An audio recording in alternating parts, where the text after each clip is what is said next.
So as our starter, as mentioned, we're going to be retelling facts from the text, so from the Florence book.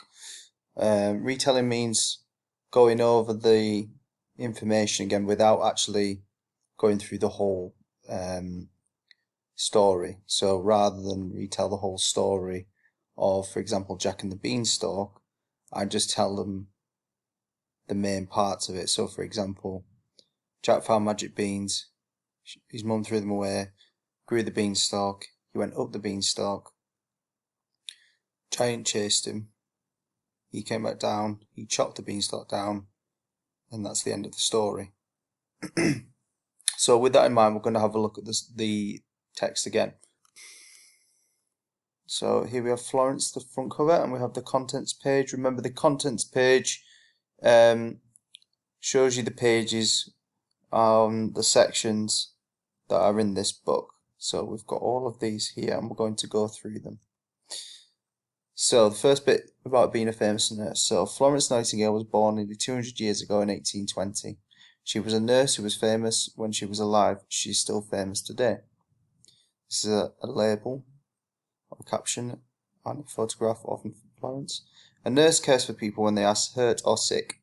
What jobs does a nurse do for patients in a hospital? Nurses today do many of the same jobs that Florence Nightingale did then.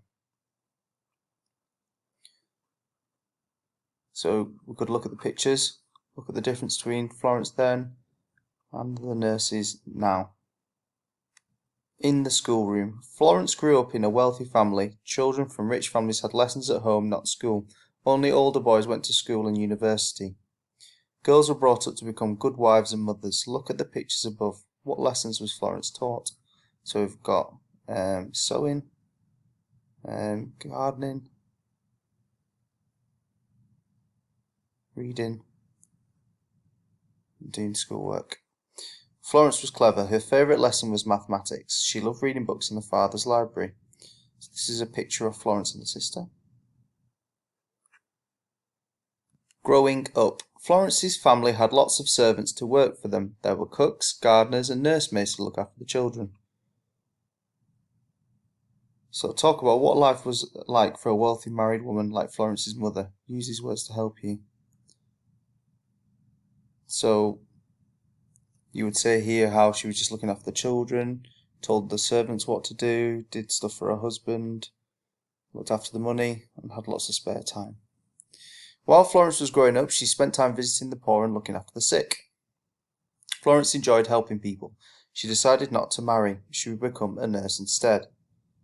Do you think her parents are pleased with the decision? Turn the page to find out. Hospitals. Florence's parents didn't want her to work in a hospital. They said nurses are like servants. They wash, cook, and clean. Only poor people go to hospital. This is a hospital from 1800s, from when Florence was around. Florence went to work in Middlesex Hospital. She nursed patients with cholera, which was a very dangerous disease. So when it says what kind of person do you think Florence was, you can, because she liked to help people and she was clever, and she was a kind and caring person. Today, if you are ill or have an accident or need an operation, you go to a hospital like this. Now you can see the differences between the two hospitals. The Crimean War. In 1854, Great Britain went to war with Russia. British soldiers were sent to fight the battles in the Crimea. Soldiers rode on horseback. The weapons were guns and swords. Many men were wounded in battle and became sick. William Howard Russell was an eyewitness to the war. That means he saw it happen. He sent back reports to the Times newspaper in London. So this is the article from it. This is a picture of William Howard Russell in the Crimea. From London to Scutari. Back in London, Florence read the newspaper reports. Her friend Sidney Herbert was the Secretary of War. She wrote to him, offering help. At the same time, Sidney Herbert wrote to Florence asking her to help. They agreed she would go to work in a hospital at Scutari. How do you think Florence felt about her new job? Florence set off on the long journey. She took supplies and a team of 38 nurses. So she started off here in London, went through France, around Italy there, and to Scutari. The wounded soldiers. The hospital at Scutari looked very grand from the outside, so this is it here. But Florence was shocked by what was found inside. So these are wounded soldiers. Florence and the nurses worked hard to make things better for the soldiers. So this is the hospital now, or then, after Florence had finished their work. The soldiers loved Florence. Each night she walked through the hospital with her lamp to say good night. They called her the lady with the lamp. Why do you think the soldiers loved Florence so much? Florence made sure the hospital was clean, warm and comfortable. She thought of things that would make the soldiers happy and help them get better. Pillows, fruit, games, letters. Sending help. Newspapers used pictures and reports to help raise money for the wounded soldiers. The money paid for food and supplies. So this was a picture of Florence in a newspaper in London. Today newspapers report on wars and disasters that happened around the world. They often ask for the readers to send money to help the victims.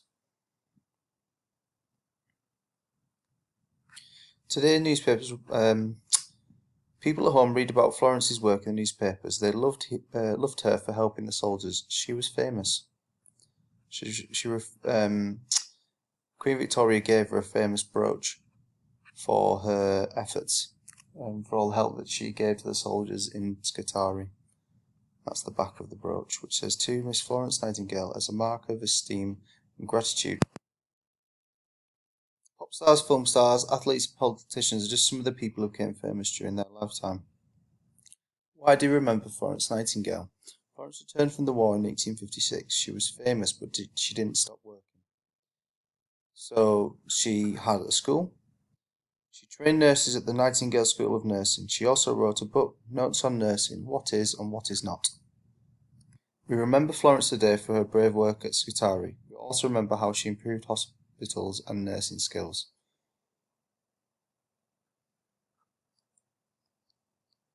So she actually has her statue of Florence. She has a statue. And there's a picture of some nurses putting some flowers down or wreath down in 1933.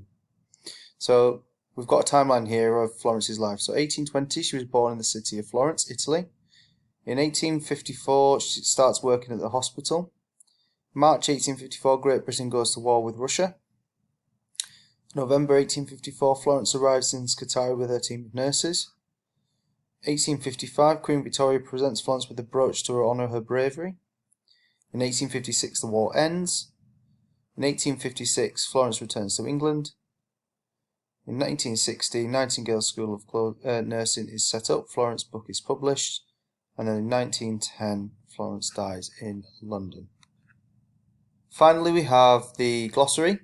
And these are words that were in the book that we might not know the meanings to. So battle. A battle takes place when two enemy armies fight against each other. An eyewitness is someone who sees something happening with their own eyes. A hospital is a building where people who are sick or wounded are cared for. A nurse is someone who looks after people who are sick or wounded. A patient is a sick or wounded person who is looked after by nurses and doctors. A report is a written account of something that has happened. The Secretary of War is a person who works for the government and was responsible for the army. Supplies can be things such as food, drink and anything needed for getting work done. Victims are people who are hurt or lose their home or family in a disaster. An ward is a room in a hospital where patients are looked after. And here we have the index. So for example, if we were looking for things to do with Queen Victoria here, we would look in the index and we'd see the pages of which her name is mentioned. So on pages 24 and 28 we would find information on Queen Victoria.